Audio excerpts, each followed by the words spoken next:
जय हिंद। कल के वीडियो में हम लोग देखे थे 2, 3 और 4 के विभाज्यता का नियम, जो आप लोगों को बहुत पसंद आया था। आज हम लोग देखेंगे 5, 6 और 7 के विभाज्यता का नियम, एकदम आसान से तरीकों से। चलो 5 से देखते हैं कि 5 से विभाज्यता का नियम क्या कहता है। 5 से विभाज्यता का नियम कहता है कि यदि किसी संख्या के इकाई अंक 0 या 5 हो तो वह संख्या 5 से पूर्णतः विभाजित हो जाएगी। क्लियर?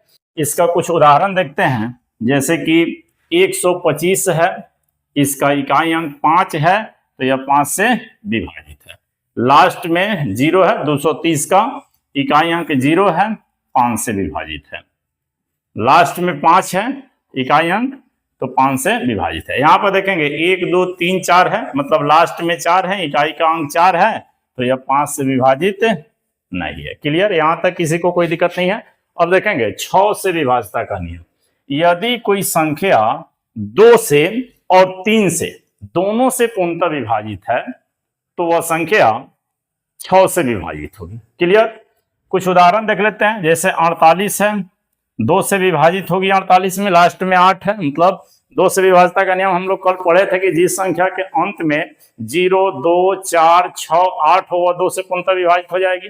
फिर 48 3 से भी विभाजित है, क्योंकि इसके अंकों का योग जैसे हम 4 और 8 जोड़ते हैं तो कितना आ रहा है? 12, मतलब 12 3 से विभाजित हो रही है तो 3 से विभाजित हुई और 2 से विभाजित हुई तो यह 6 से भी विभाजित होगी। क्या होगी? यह 6 से भी विभाजित होगी। क्लियर?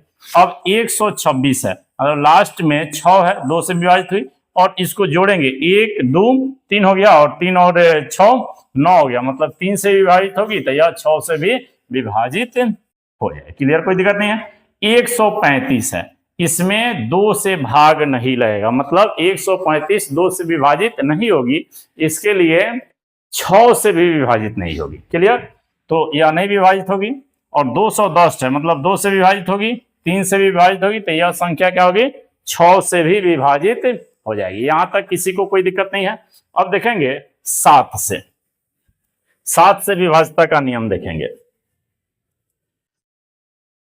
किसी संख्या में से उसके दाएं सिरे का अंक दोगुना करके बाकी संख्या में से घटाए, यदि शेष 7 से विभाजित होता है या शून्य हो जाता है तो वह संख्या क्या होगी? 7 से विभाजित होगी। इसमें 3 चरण में बनाएंगे। ठीक है, सबसे पहले देखेंगे यहां पर 301 है, इसके दाहिने सिरे में देखते हैं कितना है?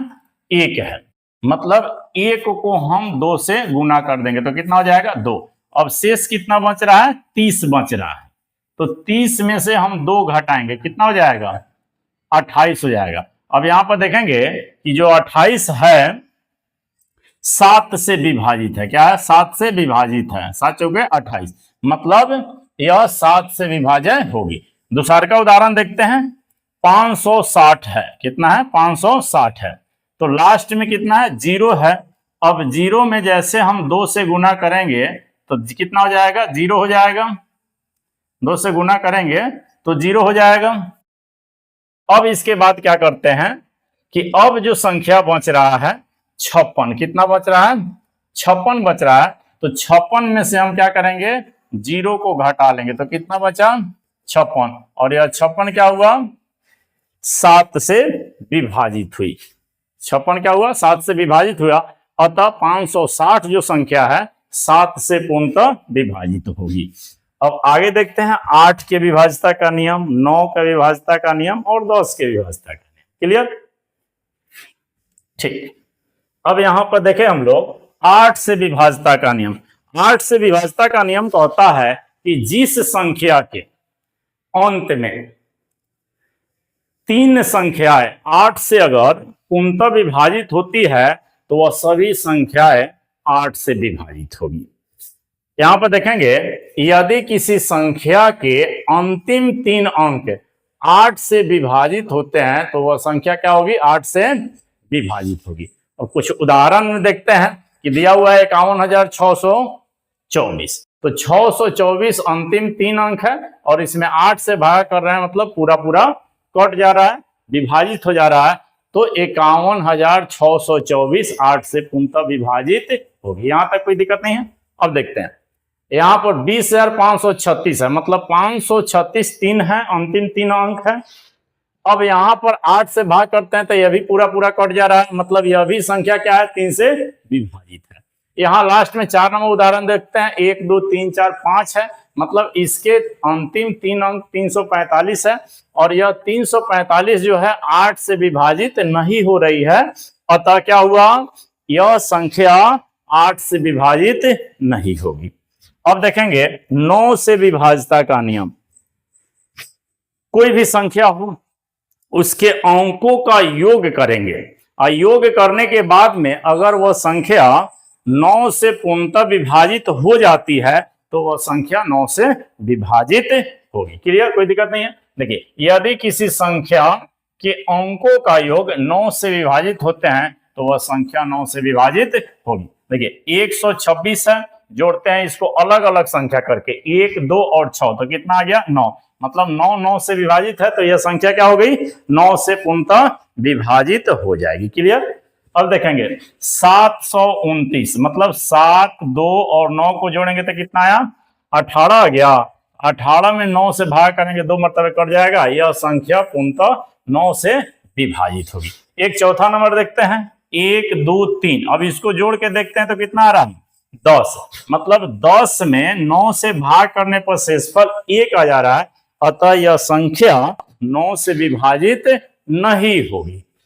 10 से विभाज्यता का नियम देखते हैं कि जिस संख्या के अंतिम अंक इकाई अंक अगर 0 है तो वह संख्या 10 से विभाजित होगी। क्लियर, यहां तक किसी को कोई दिक्कत नहीं है। चलिए आगे बढ़ते हैं। यदि किसी संख्या का अंतिम अंक 0 है तो वह संख्या 10 से क्या होगी, विभाजित होगी। जैसे कि 350 अंतिम अंक 0, 10 से विभाजित है। 7890 अंतिम अंक 0 है, 10 से विभाजित है। 12340 अंतिम अंक 0 है, 10 से विभाजित है। और यहाँ पर 5678 और इसका अंतिम अंक 8 है, अतः यह 10 से विभाजित नहीं है। 11 के विभाज्यता का नियम एकदम खूब बढ़िया से समझेंगे। ठीक है, देखिए किसी संख्या के अंकों को बारी बारी से दाएं से बाएं या बाएं से दाएं कर लेते हैं। ठीक है, बाएं से दाएं जोड़े और घटाएं, यदि प्राप्त अंतर 0 या 11 का गुना जाता है, 0 या 11 का गुना जाता है, मतलब 0 है या 11 का कोई भी गुना जाए तो वह संख्या क्या होगी, 11 से विभाजित होगी।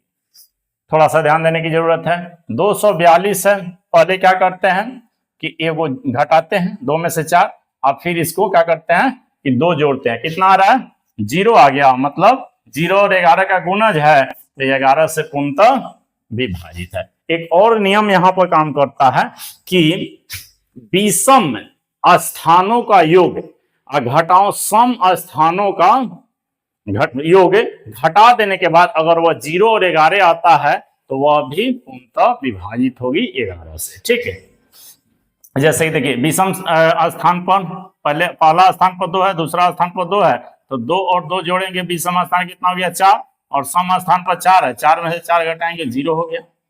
इसी प्रकार से यहां पर देखते हैं विषम स्थान पर 3 है और फिर 3 है, जोड़ेंगे तो 6 हो जाएगा, 6 में से सम स्थान वाला घटेगा तो कितना हो जाएगा 0। यहाँ पर देखेंगे 6 और 2 जोड़ेंगे 8 हो गया, और सम स्थान वाला घटा लेंगे 8 0। यहाँ पर देखिए 2 और 5 जोड़ेंगे कितना हो जाएगा 7, और इसमें से 7 घटा लेंगे 0। अतः किसी भी संख्या का विषम स्थानों का योग घटाओ सम स्थानों का योग यदि 0 आता है या 11 आता है तो वह संख्या 11 से पूर्णतः विभाजित होती है। आशा करते हैं कि यह वीडियो आप लोगों को बहुत बहुत पसंद आएगी। तो ऐसे ही आप लोग इस चैनल को लाड प्यार देते रहिए और अपने दोस्तों के साथ जो भी विद्यार्थी पढ़ने वाले हैं उसके पास शेयर कीजिए। धन्यवाद।